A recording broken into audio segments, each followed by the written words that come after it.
આજે અમારા દાદી પાછા રસોડામાં આવી ગયા છે. તો આજે સરસ મજાના બનાવે છે શક્કરપારા. અમારા ઘરમાં મીઠું બધાને બહુ જ ગમે છે, પણ દાદી જ્યારે બનાવે ને તો એનો ટેસ્ટ જ કંઈ અલગ હોય છે.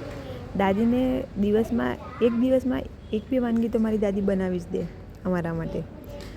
અને એને પણ ખબર છે કે આ બનાવવાથી એને પણ થોડી કસરત મળશે, તો એ પણ બનાવી દે છે. ને અમે બનાવીએ તો આટલા સરસ નથી બનતા. આજે તો હું થોડા પ્લાન્ટ લાવી હતી નવા, તો જોઈએ. એનું મેં આ રીતના લગાવ્યા છે, સરસ લાગે છે. હવે એનું ધ્યાન રાખીશ તો એ સરસ લાગશે. ને મારા છોકરાઓ જો કે હવે દાદીની શક્કરપારા બની ગયા, તો હવે ભાજી બનાવવા આવી. તો આજે દાદી પોપટા અને ભાજીનું શાક બનાવે છે. કંઈ ને કંઈ નવું કર્યા જ કરે છે અમારી દાદીમાં.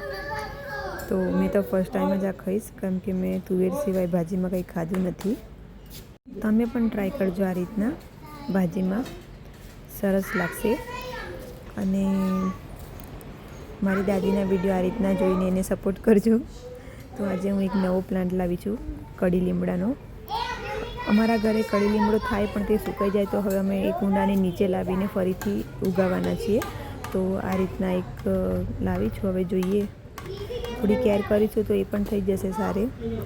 તો હવે આને એક મોટા કુંડામાં અમે વાવી દઈશું. તો એ ઉપરથી અમે લઈ આવ્યા છીએ.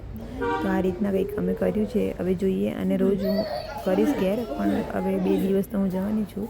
ક્યાં જવાની છું તે જોજો તમે મારા નેક્સ્ટ બ્લોગમાં. Bye, thank you and subscribe please.